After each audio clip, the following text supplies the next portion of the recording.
సోదరుల పరలోకానికి ప్రతిబింబంగా నిన్ను నేర్పరుచుకున్నారు ఆయన. మనము ఆయనలో ఉండాలని చీకటిలో జీవించే మనల్ని పాపములోను, అబద్ధములోను, కోపములోను, అసూయలోను, ప్రేమహేతులో ఉన్న మనల్ని ప్రేమించి ఆ చీకటి నుండి విడిపించి వెలుగులోకి తెచ్చినారు. వెలుగులోకి వచ్చిన మనుషుడు వెనుకకు తిరగకూడదు.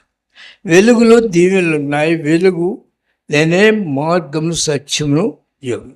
ఆయన వెలుగై ఉన్నారు. ఆయనలో జీవమున్నది.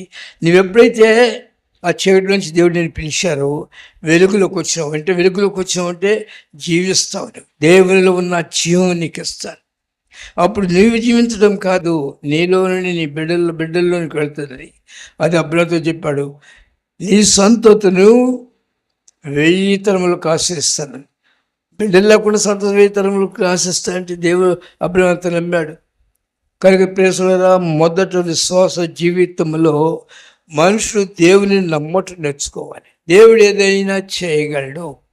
నన్ను దేవుడు దీవిస్తారు, ఆయన దీవిస్తానని చెప్పిన మాట తప్పడం కనుక ఆయన ఉన్నాడు, ఆయనను విడిచిపెట్టని విశ్వాసంతో బయలుదేరే సమయంలో నిన్ను అన్ని విడిచిన నీ స్వదేశాన్ని విడువు, నీ తండ్రిని విట్టిడువు, నన్ను వెంబడించు. దేవుడు నిన్ను వెలుగులోకి పిలిచినప్పుడు నీ వెలుగుగా ఉంటే అసలు చనిపోవు. నువ్వు చచ్చిపోవడానికి అవకాశం లేదు. నా యందు విశ్వాసించేవాడు మరణించడు. కాకపోతే ఏమైందంటే, మరి మరణించకపోతే నువ్వు ఇలాగే ఉంటావా? దేవుడు వచ్చే వరకు ఉండి ఇలాగే ఉంటావంటే అది కాదు. ఇది నేల నుండి తీయబడింది, నేలలో కలవాల్సింది.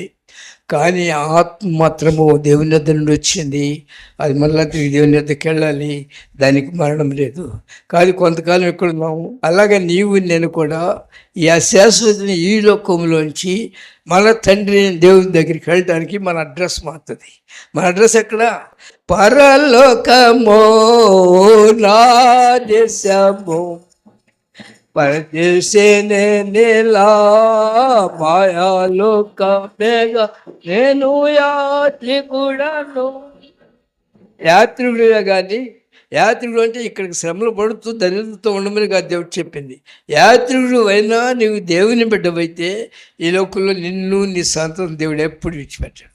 దేవుడు నిన్ను దీవిస్తాడు. నువ్వు వెదకకపోయినా, నువ్వు దేవుని బిడ్డవు కాకపోయినా ఆయన నిన్ను వెతుకుతూ వచ్చి ఆయన బిడ్డగా చేసుకున్నాడు. ఆయన బిడ్డగా చేసుకునే కొరకు తనకొకగానొక కుమారుడు, ఏకైక కుమారుడిని నీ కొరకు నా కొరకు బలిదానం చేసి ఆ ప్రశస్తమైన రక్తంలో మనల్ని కడిగి పరిశుద్ధపరిచి పరలోకానికి ప్రతిబింబముగా చేస్తున్నాడు. రక్షింపబడిన మనుష్యుడు పరిశుద్ధతతో జీవించాలి. వెలుగులోకి వచ్చిన మనుషుడు దేవునిలో ఉన్న జీవాన్ని పొందుడు కొరకు వెలుగులో నడవాలి. వెలుగులో నడిచిన మనుషుడు పడడు. చీకటిలో నడిచిన మనుషులు ఎక్కడ పడితే అక్కడ పడిపోతాడు. కానీ నువ్వు పడుతున్నావంటే ఇంకా నువ్వు చీకటిలో ఉన్నావు, దేవుని బిడ్డవు కావు. నువ్వు వెలుగులో ఉన్నావంటే పడతానికి అవకాశం లేదు. సోదరుడా, పడటం అంటే నేను ఎక్కడ పడలేదండి, నేను ప్రార్థన చేస్తాను, నేను కూడా చెప్తాను, మంచి బోధకుడండి, నేను బోధ చేయగలనని. నేనేం చేస్తాను?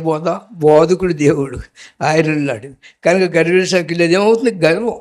ఈ గర్వం కూడా పడిపోవడానికి కారణము ప్రజల్ని, సహోదరులను అందరిని ప్రేమించే మనసు లేకపోవటం కూడా పడిపోయినట్టే.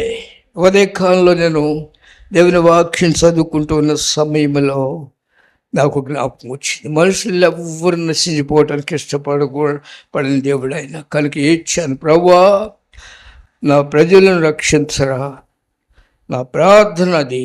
ఏ మనుషులు నశించిపోవటకు ఇష్టపడినటువంటి భక్తి జీవితం జీవించాలి. మనం లోకంలో ఎటు పడితే కొట్టుకోకూడదు. నువ్వు దేవుని వెంట నడిచినప్పుడు నీ సంగతి ఏందో ఆయన చూస్తాడు. ఆయన అలాంటి వాడు. దేవుని వాక్యం ప్రేసోలరా, ఈ వాక్యం మనం బ్రతికించుతుంది. ప్రేసోలరా, వెలుగైన దేవునిలోనికి నువ్వు వచ్చినప్పుడు జీవాన్ని పొందుతావు. ఈ జీవం పొందాలంటే ఏమవ్వాలి? జీవం పొందాలంటే, జీవించాలంటే ఏమవ్వాలి? జీవమిచ్చులకు వచ్చిన ప్రభువైన క్రీస్తు జీవించడానికి ఆయన మరణించి తిరిగి లేచినారు. ఆయన ప్రాణం పెట్టినారు. కానీ నీవు కూడా జీవించాలంటే నువ్వు కూడా ప్రాణం పెట్టాలి. మమ్మల్ని చనిపోమంటారా అంటారు. మీరు చనిపోవక్కర్లా, శరీర విషయాల్లో చనిపోవాలి, ఆత్మ విషయంలో జీవించాలి. దేవునికి ఇష్టమైన వాక్యం, దేవునికి ఇష్టమైన రీతిగా ఆయన చూపించిన మార్పులు నడవాలి. లేకపోతే పడిపోయిన వారమే, పాపంలో ఉన్న వారమే. అయితే మన బాధ్యత, దేవుడు మనల్ని పిలిచిన తర్వాత అన్నీ విడిచిపెట్టాలి. అన్నీ విడిచిపెట్టకుండా వెనకకు తిరుగుతూ ఉంటే ప్రియుల దేవుని దీవెన పొందలేరు, పొందడు కూడా. మనిషే నాటికి పొందడు. అందుకని దేవుని వాక్యం ఏమనబడింది, దేవుని దగ్గరకు వచ్చి వెనుకకు తిరిగే మనుషుడు భక్తిహీనుడు. ఈ భక్తిహీన కోరిక ఏమవుతుంది, భంగం అయిపోద్దంట, తెలుసా? మరి ఎన్నిసార్లు మన నీతిగా జీవించి దేవుని దగ్గర వాగ్దానాలు పొందినాము. నీతిమంతుని కోరిక యెహోవా సఫలము చేయను. నీతిమంతుడు ఏ మనుషుడు నీతిమంతుడు లేడు, కానీ దేవుని వెలుగులోకి వచ్చి చీకటిని చూడకూడదు. దేవుడు పిలిచిన పిలుపు ప్రకారము వెలుపటికి వచ్చి నువ్వు వెనుకకు తిరిగి చూడకూడదు. గుర్తుపెట్టుకోండి. వెనుకకు తిరిగి చూసినట్లయితే నువ్వు ఎంతకాలం ప్రార్థన చేసినా ఏమైపోయింది, ఉప్పు సమ్మైపోయాడండి లోతు భార్య. లోతు అక్కడి నుంచి రాలేకపోయినాడు. బలవంతాన్ని బయట తీసుకొచ్చిన లోతులో సంతానం శాపగ్రస్తమైంది. అయితే ప్రియులారా, అబ్రహాం సంతానం దీవెనబడటానికి కారణము అబ్రహాం దేవునిలో అంటుకట్టుకుంటూ వచ్చినాడు. ఎందుకంటే ఆయనకు ఒక్కటి తెలుసు. ఏం తెలుసునా, నేను ఈ లోకంలో ఉండగా దీవింపబడవాలంటే నిజమైన దేవుడు, నమ్మకమైన దేవుడు నాకు కావాలి. ఆయన నన్ను పిలిచినాడు. ఎందుకు ముందు విగ్రహారాధికుడును, విగ్రహం సేవించాను, అది నాకేం మేలు చేయలేదు. వెనుకకు తిరిగి నువ్వు పరిశీలన చేసుకుంటే నీవు దేవుని వద్దకు రాకపోయినప్పుడు ఎన్ని శ్రమలు పడినావో నీకు అర్థమవుతుంది. సరే, ఒకవేళ క్రైస్తవులుగా ఉండి ప్రార్థనకు వెళ్ళొచ్చు, కానీ వాక్య ప్రకారము నువ్వు జీవించకపోతే నువ్వు నామకార్థపు క్రైస్తవుడు, నీకు దేవునికి సంబంధం లేదు. నీవు దేవునికి సంబంధం ఉండాలంటే ఆయన అన్నారు, నా గొర్రెలు నా స్వరమేను, అవి నన్ను వెంబడించును, నేను వాటికి నిత్య జీవనస్తాను. వెంబడించడం అంటే దేవుని వాక్య ప్రకారం జీవించాలి. ఈ వెలుగులో వచ్చినప్పుడు జీవం వస్తుంది. అంటే ఇలా చెప్పిన చనిపోవాలి.